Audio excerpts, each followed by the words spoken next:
Good morning and welcome to Lent 3. When Jesus' disciples chastised him for letting Mary of Magdala anoint his feet with expensive oil, which could have been sold to feed the poor, he retorted, "The poor you will have always with you." Whilst they may have taken this as a rebuke, he was simply stating the law of Moses as it had been laid down. In the book of Deuteronomy we read, "If among you one of your brothers should become poor in any of your towns within your land that the Lord your God has given you, you shall not harden your heart or shut your hand against the poor, but you shall open your hand to them and lead them with sufficient for their needs, whatever it may be. For the poor you will have always with you in the land. Therefore I command you, you shall open wide your hand to your brother and sister, to the needy and to the poor, all in your land." St James's here is in Middle England. This pandemic has brought a lot of people into hard times. This is one of the last places that you would expect to find a food bank. But here we have this food bank in our porch, which is filled by donations from very generous people in the village, along with cash as well that we're able to help people with for their immediate needs. There are wonderful people in this village prepared to help their brothers and sisters. This is not only duty of love in Jesus' name, it's doing what we're commanded to do. Love our brothers and sisters as ourselves.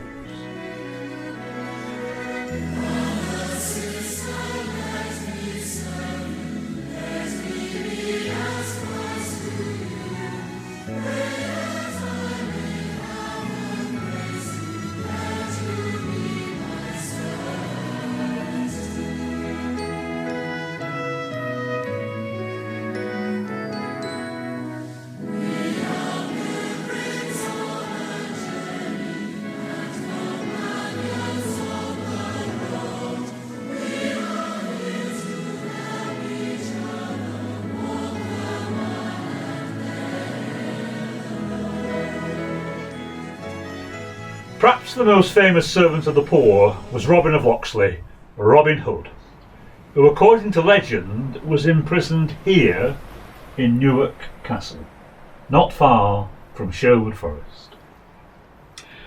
His story of robbing the rich and giving to the poor has been retold many times. He also had a battle with government.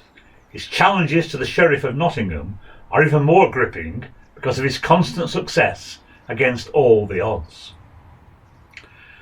This week, the modern day tax collector, the Chancellor of the Exchequer, delivered his budget. A budget for the future, a budget for recovery, he said. The Archbishop of York, Stephen Cottrell, has recently published a book called Dear England, Finding Hope, Taking Heart and Changing the World. He espouses a view I have long been passionate about, that those who would claim religion and politics don't mix have misunderstood the gospel message. We are called to be the church of and in the world. As the Archbishop puts it, loving your neighbour is a profoundly political statement. How can we watch the pictures of refugees dying in the English Channel, or the millions starving in Yemen, and not be moved to do something? Maybe we don't know what to do, but Robin Hood would. He would make sure the modern day sheriff, the Chancellor of the Exchequer, used our wealth to help them, not to cut our support. Can we walk past the homeless on our streets and simply do nothing? Our food bank in the porch is serving a need, but it's not solving the problem. In some ways, it might be argued it's helping to push the problem into the long grass because we think we're doing something. The challenge to do something and seek change is not something we can pass to somebody else, because it's what God commands us. God commands us to be the church in the world, and that means being involved in politics. God commands us, "You shall open wide your hand to your brother and your sister, to the needy and to the poor."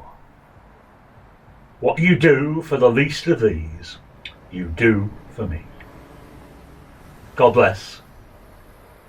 Stay safe.